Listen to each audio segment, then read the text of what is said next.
Students, welcome to Google Classroom Learning of Chemistry.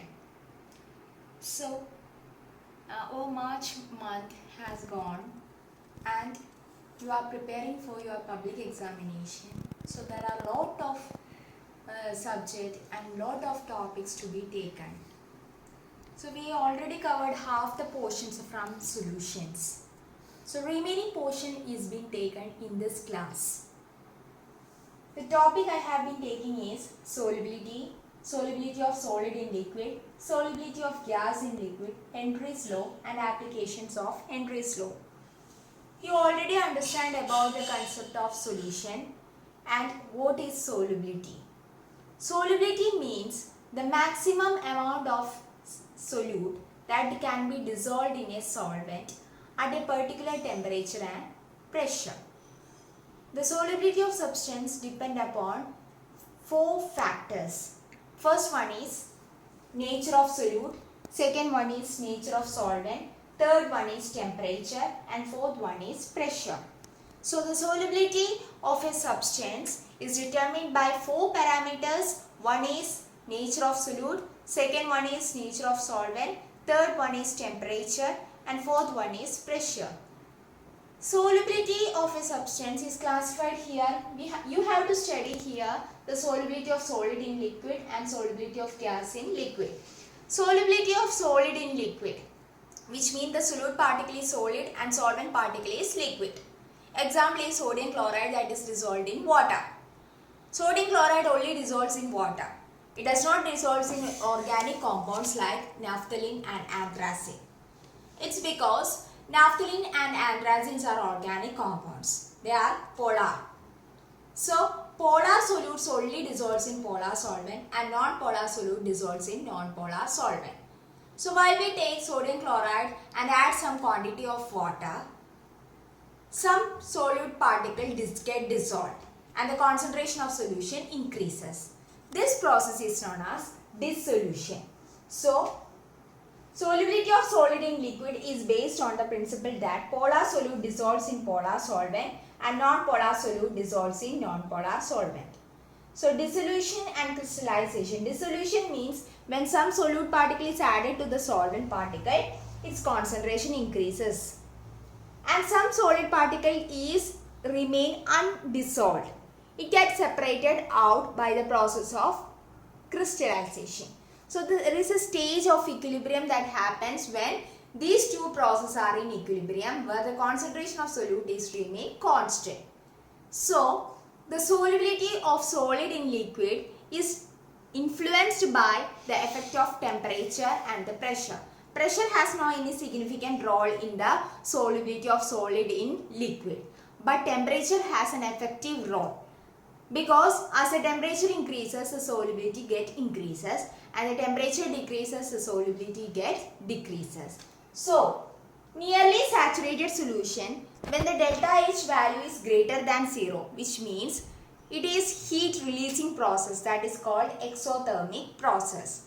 And when delta H is less than 0, which means the heat absorbing process, that is endothermic process. This happens nearly the saturated solution. So these are the cases to be considered for solubility of solid in liquid. Next we will consider the solubility of gas in liquid. For example is soda water. In soda water we add carbon dioxide gas to it. So that is an example for solubility of gas in liquid.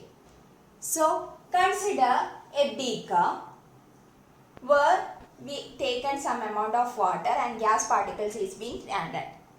While we put some weight to it, that is a piston is being added. So here there is a compression is being take place. When the pressure is added, the gas particles below the solution moves towards the upside. So the solubility of gas in liquid increases. So while the pressure is being applied to the liquid solution, the solubility of gas in liquid increases. So effect of pressure means while increase the pressure, the solubility of gas in liquid increases. And effect of temperature is when the solubility increases with decrease in temperature and solubility decreases with increasing temperature. That means it is inversely proportional. So these are the cases to be considered, and this law is established, and this theorem is established by Henry. So it is considered to be as Henry's law. In Henry's law, it states that the partial pressure of gas in vapor phase is directly proportional to the mole fraction of gas in liquid phase. So consider P is directly proportional to X. That is, P is equal to KHX. Proportionality constant is eliminated by adding or multiplying the Henry's constant value.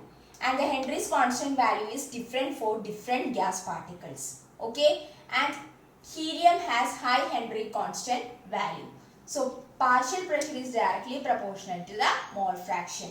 This is considered as Henry's law, and it is based on Dalton's law. It is compared with Dalton's law, we can finally state that partial pressure of a gas in vapor pressure is directly proportional to the mole fraction of gas in liquid. So this is the Henry's law. There are various applications for Henry's law. For example, while we add carbon dioxide in soda water, the solubility of carbon dioxide increases.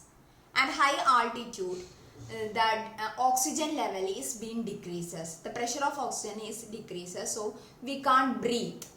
And we get a condition known as blood vessel is being blocked. And this condition is known as anoxia. And while underground waters means scuba divers, that is climbing with the dissolved oxygen to breathe inside the aquatic life. Okay, so the marine organisms sustain their life in water or ponds, rivers or ponds, because the dissolved oxygen is being present in there. So there are so many lot of application for Henry's law. Okay, so now you get the concept of Henry's law and its application. Now we look at a problem relating to the Henry's law. Look here, it's a problem in your textbook. Henry law constant for carbon dioxide in water is 1.67 into 10 raised to 8 Pascal at 298 Kelvin. Calculate the quantity of carbon dioxide in 500 ml of soda water when packed under 2.5 atmospheric carbon dioxide pressure at 298 Kelvin. So we are here applying the Henry's law. KH is given, that is means Henry's constant is given, and partial pressure of carbon dioxide is given, which is in atm. You have to convert it Pascal. Okay, and from that you find out the mole fraction of carbon dioxide by equation P is equal to KHX. Okay. Then look here, 500 ml of water here means is equal to 500 gram of water, and from that you have to find out the number of moles of water by equation mass in gram by gram molecular mass. Molecular mass of water is 18. So you get the number of moles of water.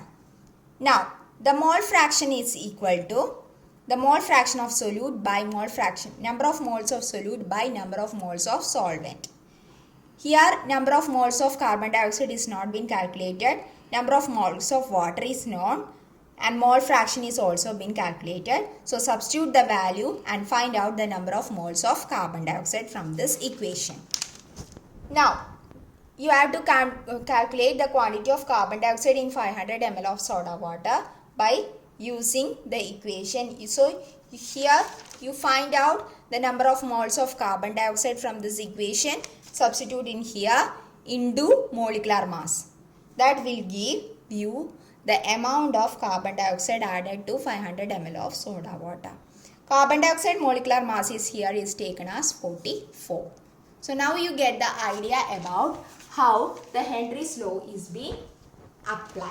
So in this class you learned about solubility and how the solubility happens for solid in liquid, gas in liquid, Henry's law, and various applications of Henry's law.